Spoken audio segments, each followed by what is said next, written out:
Retro. And welcome everybody to a Tiny Toons episode of the Animaniacast. And this is our Top 10 Music Video Countdown! Woo! Number 10 is a popular ditty. Ditty what? Did he charge you for that joke? Who? Ahem.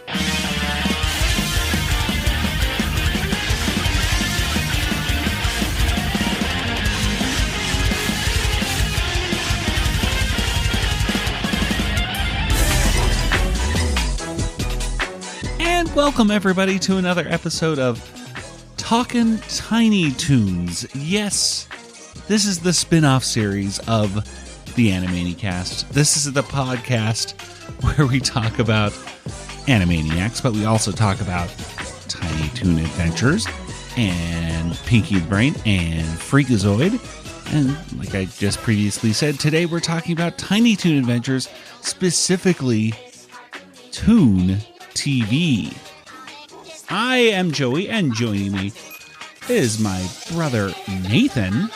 Yakety Yak. And across the country in Georgia, it's Kelly, Bobelli, Banana Fed, Bobelli, Bebop, Kelly. Hi. I haven't done the name game in I don't know, since I was a little kid, so I messed it up. I used to love doing it. I know, I remember this episode. Oh, I did it with my dog Rambo. I go Rambo, Rambo, Bo Bambo, Banana, Fana, Fofembo, me, my, Momembo, Rambo.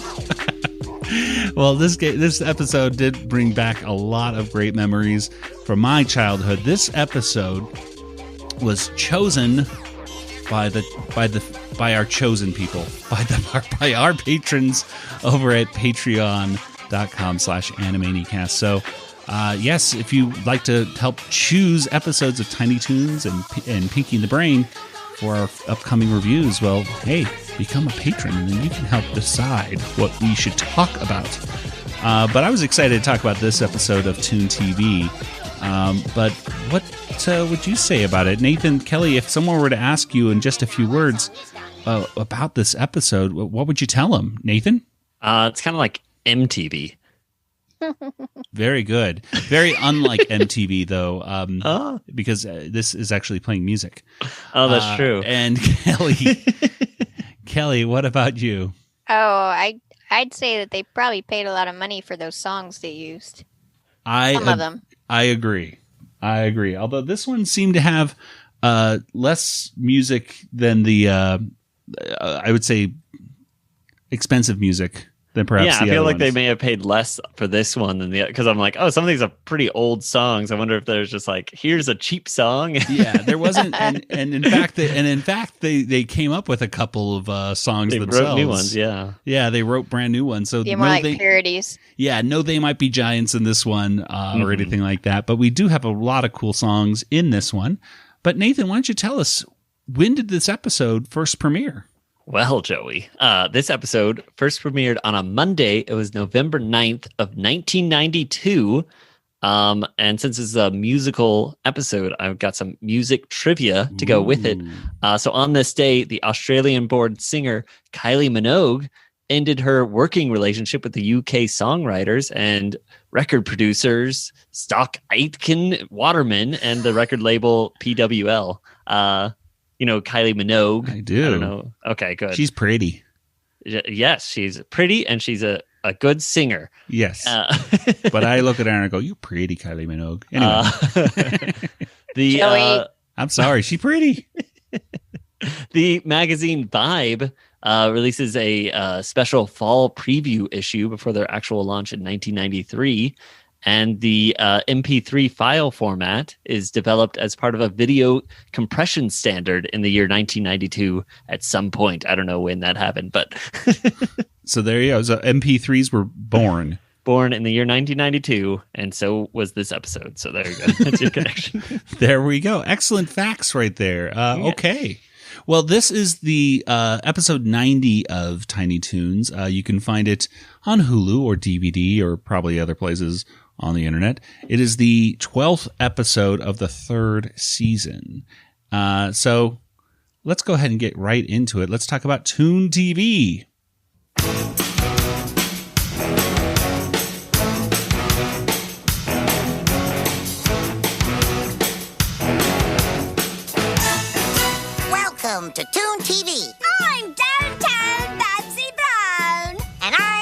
someone else.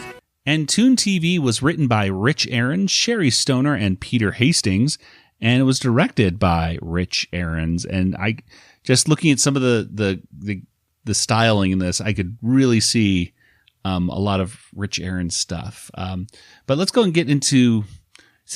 We're just going to kind of talk about the different songs, I suppose, and then the references and what we liked about it, since there's not really any plot to these songs. We'll just kind of go for it and see what happens here. So Toon TV is the 12th episode of the 3rd season. It's a lot of music videos. And the first one that comes up here is the Shoop Shoop Song, which I had no idea was called that. But otherwise known as It's in His Kiss, which that's what I always assumed it was called. But in this one, Babs wonders if Buster will go to the Sadie Hawkins dance with her. Which, do they even have Sadie Hawkins dances anymore? Do you have Sadie Hawkins dances? No idea. I don't know. They had an episode of Community where they had a Sadie Hawkins, but then they did a Susan B. Anthony or something. Yeah. Whitney Houston had a Shoop Shoop song. Well, I thought wasn't it Salt and Pepper? Wasn't it Shoop? Well, no, I Shoop mean, there was a song for Waiting to Exhale called Exhale Shoop Shoop. I just looked it up because I was like, wouldn't she have a Shoop Shoop song? It's a different song, but it just made me think of, it's also called Shoop Shoop.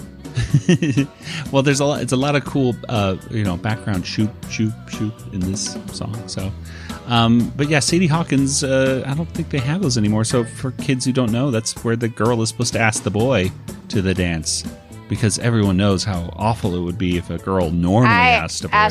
I asked the boy to a dance in 8th grade, and it wasn't even Sadie Hawkins. So, oh my gosh, you rule breaker, you! And he went. Hey, it worked. I don't even know if kids even ask each other. Being a middle school teacher, I think kids just kind of show up, and that's kind of what happened. Yeah. Especially in we middle kind of school. went together, Yeah. but we didn't really go together, kind of thing. And I don't know. Well, We need to do a Sophie B Hawkins. I love dance. Sophie B Hawkins. Who is that? Oh, she had some cool songs back in the 90s. Oh, That was in the Community episode. Oh, okay. Britta did it up. We're just talking about She had some Community big now. hits. Yeah. Well, anyway, basically, a lot of this is a lot of movie parodies as they sing the song. So the ones I caught right here were Bride of Frankenstein, King Kong, the Superman, the Christopher Reeve one. Specifically, the moment too where they're flying and Lois Lane slips out of Superman's hands, and in the movie he catches her, and in this he doesn't. There's also, of course, the Little Mermaid. I saw that. Yes, and The Kiss the Girl. Kiss the Girl. Yeah, there were so many cool little shots where it was like really shot by shot, just like the Little Mermaid, which I guess had to have been out on VHS at this point for them to get the shots so right.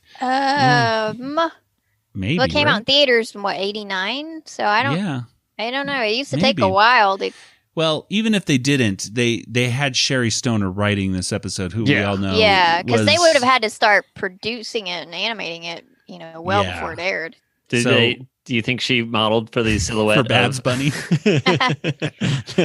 They had Sherri sitting in a boat, or in something like that. We don't know how to Tracer? draw this. We don't have the VHS. It was kind of a double reference because, Ariel has her face covered as they go into the sewer instead of the, lagoon or something like that. Mm-hmm. And her hair goes back, and then it turns, she's like a fish monster one, which that reminded me of Who Framed Roger Rabbit, where Eddie thinks he's going to Jessica Rabbit's apartment in Toontown, and it turns out it's Lena Hyena, who looks like Jessica from afar, but no, she doesn't. She just wants lots of kisses, and she doesn't look like Jessica Rabbit. And finally, there's Phantom of the Opera, which somehow magically turns into almost like Monty Python faces of George and Barbara Bush being put on on Buster and Babs at the very end, which was just kind of weird. I don't know how that happened, but it happened, and they ripped them off, and I guess Buster said that he'd go to the dance with her. Yeah. There you go. It's a happy ending. It's a happy ending. Babs, it's a date. All right. So what did you guys think about number 10 on their list, the Shoop Shoop Song? Nathan? I like that song. It's just funny, the background singers, how terrible they are at understanding what it is. How many times she has to keep telling him, like, it's in his kiss. It's like, what about the way he smiles? Like, no, I told you, it's in his kiss. Like, you're not listening to a word I say. If you want to know. Yeah. I just love, and like she gets mad, like, you're not listening to what I say. Yeah, it is a really good song too. That is good. The thing that they're using for reference. Kelly, what do you think?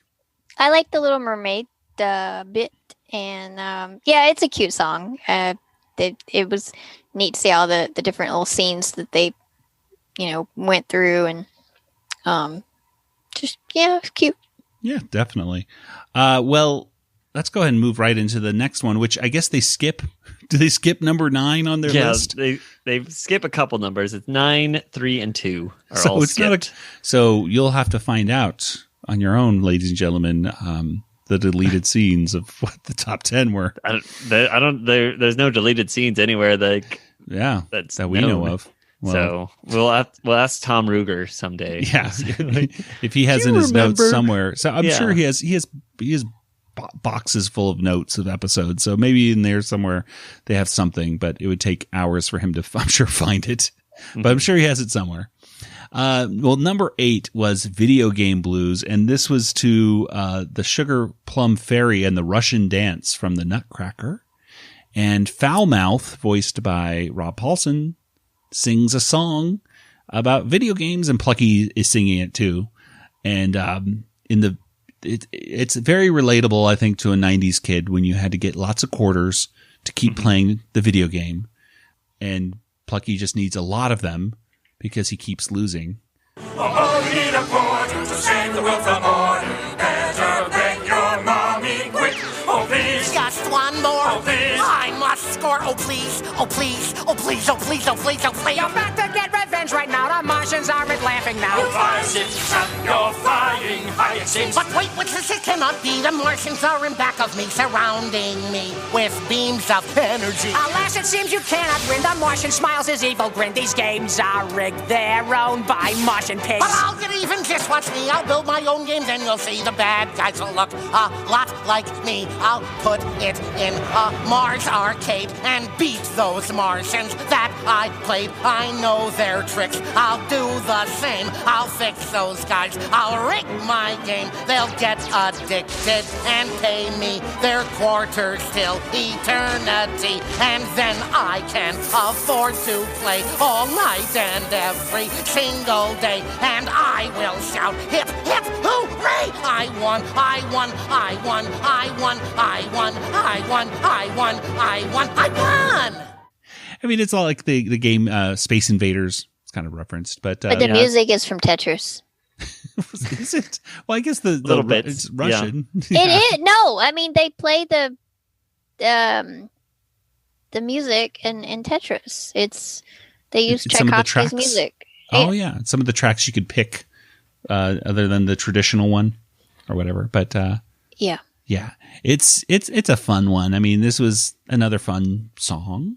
A lot of gritting teeth. I think Rich Aarons, who directed this, I've seen a lot of his artwork now over the years, and I've seen a lot of, he likes those kind of like, almost like, I guess the best way I could say it's almost like Ninja Turtle grit of teeth, with the big circle mouths showing the teeth. And there's a lot of that in this particular cartoon that I could see. But what did you think about this Space Invaders, or what is it called? The Video Game Blues. Kelly, what did you think about it? Well, I thought of Tetris, and because I played it a lot, and because I love my puzzle games, and I thought it was okay. That I didn't like the song that much. Yeah. I mean, it was neat the way they put the words to the music, and that was cool for a minute, and then But you talking about Space Invaders makes me think my aunt used to have the Space Invaders arcade game in her basement. What? Yeah, she had pinball cool. machines, and Wow. so it was like, let's go to Aunt Nancy's house. Totally. Wow. Yeah, she was cool. Would They love show to him have a playing pinball. Space Invaders, the arcade game, for a second in this, but There you go. Yeah, Well, what did you think about this cartoon, It was- Nathan? fine. I don't know. This one, like, I get like, I don't know if I would prefer it more or less without the words, but That's a good point. Like, I wonder if this song would be just as dynamic, because the animation was really fun to watch. Yeah. It was really like high energy, but yeah. but I might just wonder get if it would- confused if it was just without any lyrics. Although the singing wasn't great, so But it's Rob Paulson singing as Foulmouth, who Yeah, is not the best exactly. singer. So I guess that's kind of the point, to sing, but sing poorly. Yeah. But it was, I mean, I would have liked to see Foulmouth, I suppose, than not just, but I always like it when Foulmouth says, "Dadgum." But, well, let's move on, to the next little, I guess you could call it a quick little song. It's, Nothing Compares to Yule by Skinhead O'Connell. And I thought it was, yikes. I thought it was, yeah, exactly. Remember back in the 90s when you could say the word skinhead and because they were on like Donahue or Geraldo or something, and it was just like, oh, those crazy skinheads, or whatever. Or when your friends would shave their head like really close and you call them a skinhead, but at least I used to call them like a skinhead as a joke, not even really knowing what a skinhead was. But today, we all know what skinheads are. We've unfortunately seen a little too much of that in the news. So that joke doesn't quite work today. But Shirley the Loon is singing Nothing Compares, well, she sings Nothing Compares to Yule, as in Yule Brenner. And that's why they show the King and I. At first I thought she said Nothing Compares to You. But well, she's saying nothing. The song's called "Nothing Comes Close to You." Nothing comes close to Yule. I'm Yule, sorry. okay. I started off completely I was like, wrong. because the actual song is "Nothing Compares to You." Yes, Nothing Compares Right. to You, which turns into Nothing Comes Close to Yule. Like nothing comes close. Like nothing comes close to you.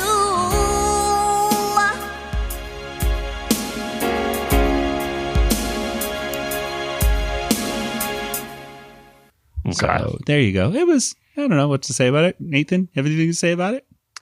They show a poster of the King and I, And or Kelly, the King and me. King and, is that what it says? Yeah, I couldn't the even King say and the me. King and I. Oh, Yeah. Kelly, what about you? Yeah, I didn't know where they were going when they said Yule, because I don't know. I thought Yule, like a Yule log or something. Yeah. Maybe they just Mhm. misspelled it, or what is going on. And then they showed, the poster of Yule Brenner. Oh, I get it. Yeah, exactly. And I've never really seen the King and I all the way through. I think it's a joke that doesn't quite land, but it was fine. It was Yeah, and especially now, like I don't know who the Sinead O'Connor. Sinead. O'Connor. Yeah. Yeah, I don't know. Sinead. I don't remember her at all. Oh, I really? do. She like ripped up a picture of the Pope on Saturday Night Live. Yeah, she got Okay, banned. I vaguely remember that happening. Yeah, she got banned from Saturday Night Live for doing that, and then she got it's kind of really sad what happened to her. She was, it's been a lot of debate about whether people overreacted about that, especially about the Catholic Church in retrospective. Like, was she really like speaking out against the bad things about what's going on in the parts of the Catholic Church, and whether she was unfairly criticized for that or not. Catholic Church, there turned out to be lots of bad things happening there. Mhm, exactly. So it's like, Came well, to light was later, Sinead so wrong right there? But Oh. that's a question for another podcast. Hi, this is Sherri Stoner, and you're listening to the Animaniacast. Let's go ahead and get to one of the main James. the main name games. The main name game of this. It's called the name game. No matter how old some songs get, they still remain. Annoying. And here with this week's annoying classic is Elmira. And this is being sung by Elmira. And they started off by talking about how it's annoying, which I guess it kind of is. I think it's fun when you're a kid to sing this song, but I think it's very annoying for anybody listening who's not involved in it. But it's fun when you're a kid and you're singing about your friends. Yeah. My friend Bo doing his name. Yeah. Okay. Yeah. Let's do Bo's, please. Okay. Bo, banana, bo, me, my, momo, Bo. It's such a great, it's so much fun.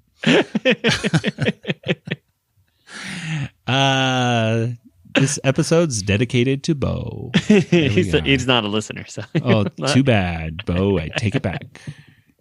But yeah, it has kind of a Star Wars reference to it. It's a Star Wars connection in this one because they get sucked up by they get grabbed by a tractor beam, which very cool way to show a tractor beam. It's actually like a green hand goes out and grabs the ship that's carrying the cast of Tiny Toons. And this voice who sounds a lot like the Dr. Claw or something on Inspector Gadget. Or one of the Transformers. Which one is it? Is it Optimus Prime? Exactly, yeah. Or it sounds like Frank Welker. Yeah, exactly. I think it's Frank Welker. Megatron or something. Yeah. Yeah, whichever one it is. But he says he wants to get a code from the Tiny Toons, and they or something like that, right? Something he wants information from them. Something about their planet too. Yeah, or something. It doesn't really matter. At one point, they're doing the name game, and he says they're giving a code. I'm like, oh, they are. He does say, I think he wanted to write down the code to find to figure out the name game. How does it work? Any name rhyme? Yeah, this is important. Write this down. Well, he does say we have ways of making you talk, which is I've heard that line so many times. And I'm like, what is that from? And apparently it's from The Lives of Bengal Glancer, which starred Barry Cooper.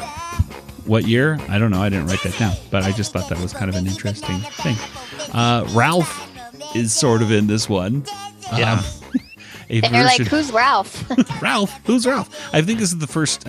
I'm no Tiny Toons expert, but I believe the first time this was that joke happened was in the Buster Bunny Bunch, which was kind of like the Mickey Mouse Club. This is not the first time we've seen Ralph in Tiny Toons, and he's looked more like a guard before than this. He just looks like some.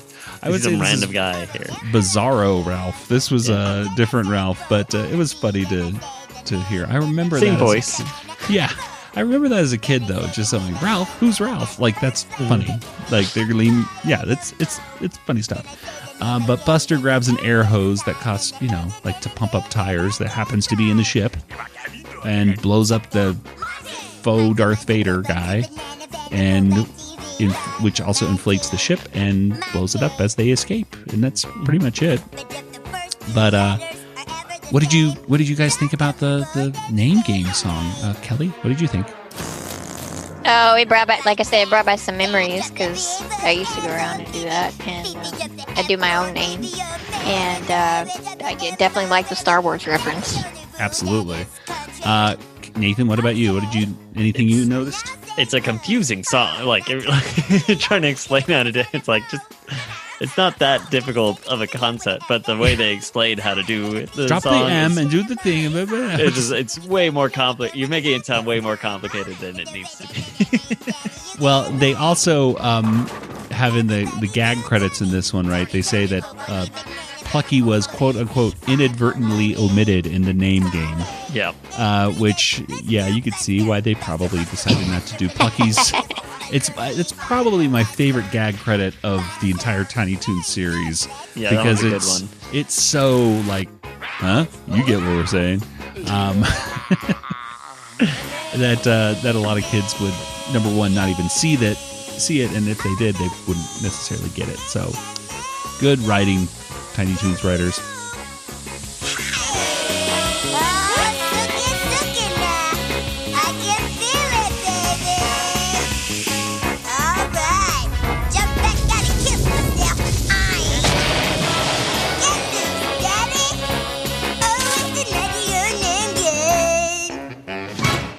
Let's move on to the next song. It's called Toon Out, Toon In, and it's by Vanilla Lice. Ew, gross.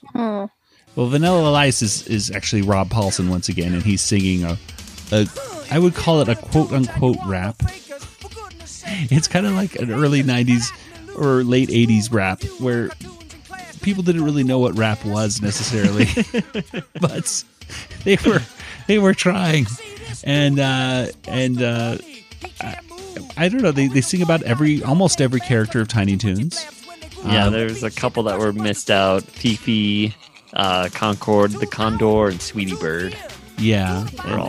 Vanilla Ice kind of looks like a combination of Vanilla Ice, obviously, and kind of like Bart Simpson a little bit there too. Yeah, to me it kind of felt like I wrote down, this feels like a collection of promos for the show that were kind of strung together, because it feels like you could take just this character, you just do a quick 30-second or 20-second it was too long. It really felt like it was just going on. I was trying to figure out who wrote the song. I didn't see anything in the credits for. I guess we could just say that it was just Rich Aarons and Sherri Stoner and Peter Hastings. They take credit for all of it. Yeah. So they just kind of. I'm guessing they also were the writers to Video Game Blues.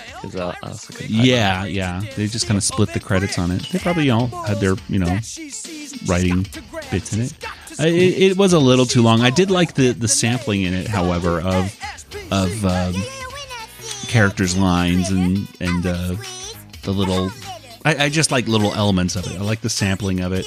I thought Dizzy getting an IV of pizza rolls right into his veins was amusing and kind of disturbing, but yeah, that was that. Anything else we want to talk about? Tune Out and Tune In? Barney Simpson, like, inject it into my veins. Inject it into my veins. Loves those pizza rolls. Bart Simpson looks like Bad Bunny, or vice versa. Right before the song starts, she does a little. This one that Bart dude. That's right. Yeah. That's a little. Yeah. Like a Bart man. I haven't really talked about all the things that they're dressed up in. She's looking like a downtown Julie Brown and MC Hammer.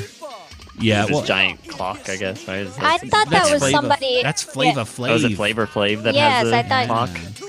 Yeah, we're about to get to the MC Hammer reference in our next song. So, you ready for that, folks? Yeah, I am. Okay, let's get to it.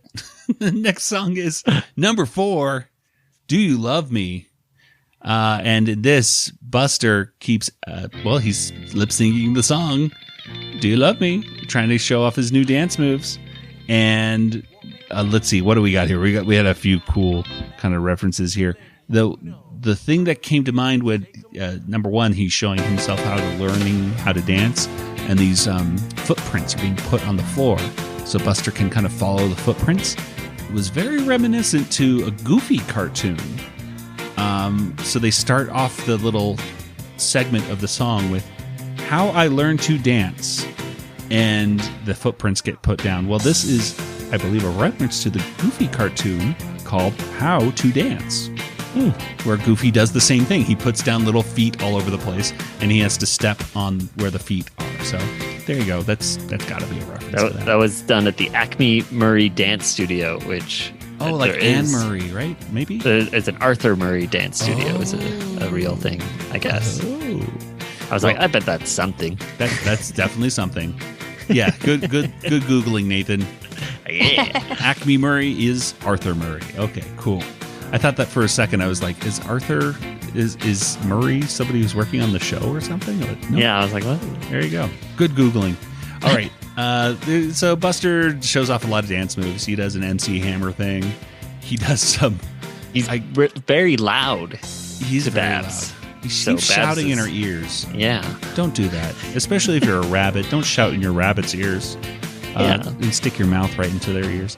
But he does MC Hammer moves. He does some... They have like a lambada competition in chili cook-off or something. So that's got to be a reference to Dirty Dancing, a movie I still haven't seen. The song is in Dirty Dancing. It's in the soundtrack. My sister played it all the time, and so we get my mom and my sister and I. We'd sing the song and do the speaking lyrics and stuff at the beginning, and my mom would do the twist. It is so much fun. This song is a very, very fun song. And I always love how it dies down. Like, even when I'm listening to it on the radio today, we'll listen to, like, on Amazon Music and listen to, like, Motown Radio or something. It has that nice little fade out, and my wife and I will go, well, that was a nice song. Well, that was good. And then it comes back on, and we go, ah! But, which is something, of course, I love doing as a kid. I just love how it's a funny song. And this even does it one more time than usual. Like, Babs is trying to take off her fake eyelashes or something, saying, make it stop. But yeah, it was fun. But what did you guys? Oh yeah, and there's also Def Zeppelin instead of Def Leppard and Led Zeppelin, right, Nathan? And it says live at the Folsom Prison, which is where Johnny Cash played his big album, or one of his last ones. A triple reference. Def triple Leppard, reference Led Zeppelin, on one and CD. Johnny Cash. Wow, that must have been like a collaboration between those three. You can find that CD, folks. Which, boy, Buster having a CD also back then was pretty, I mean, that had to be pretty expensive. Yeah, MP3s were new. Well, most people had just cassettes back in the early 90s. Well, anyway, what did you think about this song, Nathan? It's fun. I felt bad for Babs, and I got a little annoyed by the end. By the third time they were doing it, I really was like, yeah, make it stop. Well, I liked it. Although there's this weird moment where I guess you could call it the Dirty Dancing moment, where I had to like rewind it and find out what the heck was going on with Buster's hips. But it was Babs trying to push him off using her feet, and it didn't look right for the split second that I saw it until I watched it again, and I said, "Oh, okay, I see what's going on here. Okay, that's fine." But Kelly, what did you think about it? Like I said, I liked it. I liked the song, and yeah, I felt sorry for Babs too, though. I don't get it. She at one point at the beginning of the thing, she wonders if Buster likes her, and then in this, he obviously shows he does, and she can't stand him. It's like, come on, you two, get it. They want to know if the other one loves them, but they just need better communication. These rabbits need counseling. They need Well, I guess. Well, obviously they went to the Susan B. Anthony. Susan B. Anthony dance. The Susan B. Hawkins, and he didn't know how to dance, so she broke up with him, and that's why. So at the beginning of the song, he's saying like, she broke up with me because I couldn't dance, and now he learned how to dance, and now do you love me? It all works. So it does make sense. It does make sense because they went to the dance. She couldn't dance. Okay, cool. All right, well, let's get to our last song. Number one, we skipped a few songs, and we went right over to Yakety Yak. So, Yakety Yak by the Coasters. Plucky is basically being told by his dad in this to, I don't know, take out the papers and the trash and do the laundry. And he's, he goes out to the laundromat. Which, by the way, this all takes place in like the Bronx, I think, in the 50s, I think. It had this cool sweeping shot at the beginning with a clarinet sound. But he goes to the laundromat, and then there's an armed robbery, and the robber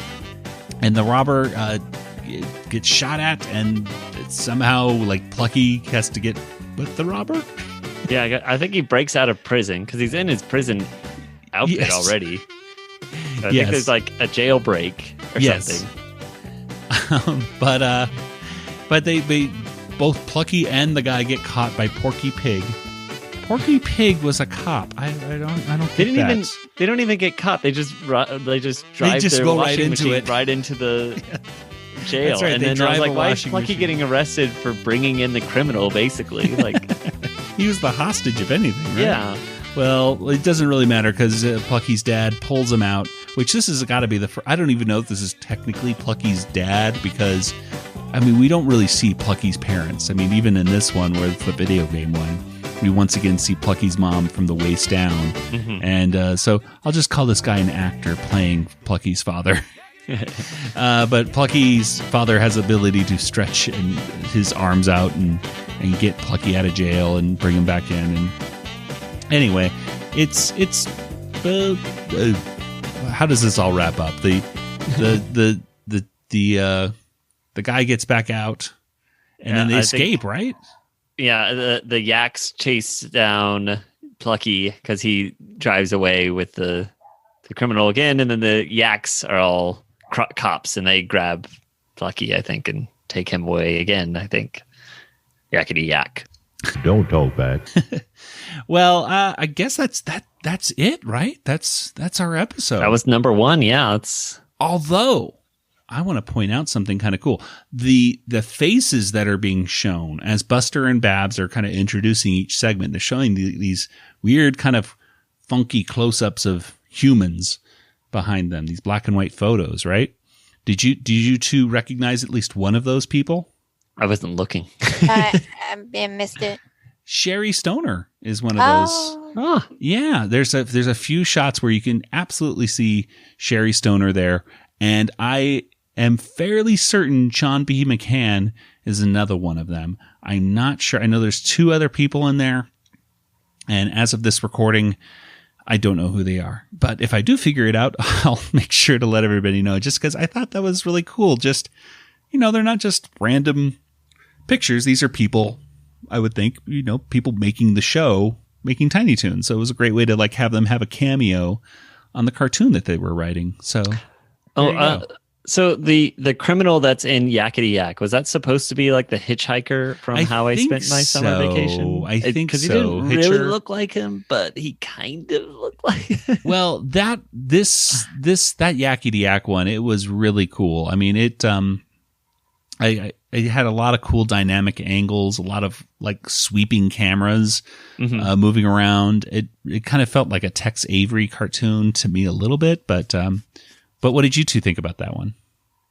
It's a fun song, and it's fun to actually understand what they're saying in it because, it's this person saying do all this stuff, and then the kid talks back saying Yakety Yak, and then the guy's like, don't talk back. It's a fun little song. Kelly, what about you? Yeah, I liked the animation of it. The opening with the buildings and the street, really cool. It sort of told the story, and it put to mind the Istanbul, not Constantinople video, because there was a lot of stuff going on that you don't necessarily get from the song, but they enhance it with the visuals. Yeah, and I love that Yaks were singing Yakety Yak. I like the part where he says, "Tell your hoodlum friends outside," and it really made sense for that moment since the hitchhiker guy was outside, and I was like, "Oh, that really worked." So yeah, I really like this way of ending it with Yakety Yak. It worked well. Mm-hmm. Well, I think we should go ahead and get to our water tower rating.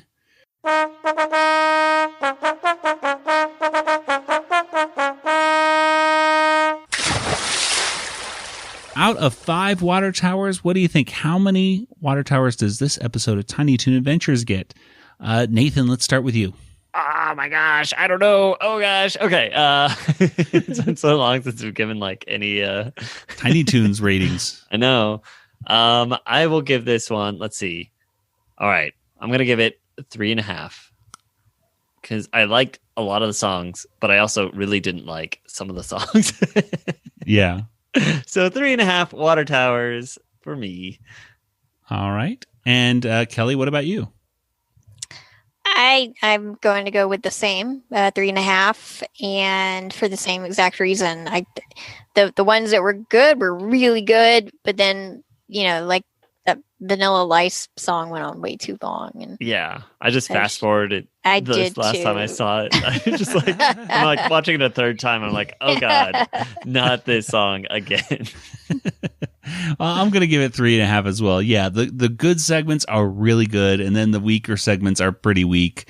But they're still fine. But the Vanilla Ice one, it really kind of didn't really work, and it really does. If it was split up, it felt like commercials to me for the show that I was already watching. So 3.5, but so good, but not great, but really good, really good. Well, let's go and get to some contact information. Nathan, where can people find you online? Joey, I'm on Twitter, Django FT. That's me. All right. And Kelly, what about you? I'm also on Twitter at Yoda Princess, YODAPRNCSS, or email me, Kelly at BigShinyRobot.com. All right, and as for the Animaniacast, we're on Twitter and Facebook and Instagram, and of course over at Patreon. You can become a patron today by going to patreon.com/Animaniacast. You get some cool bonus audio, some cool bonus stuff, including our commentary series with Tom Ruger, where we go over every episode of Animaniacs. Not Tiny Toons yet, almost, maybe someday.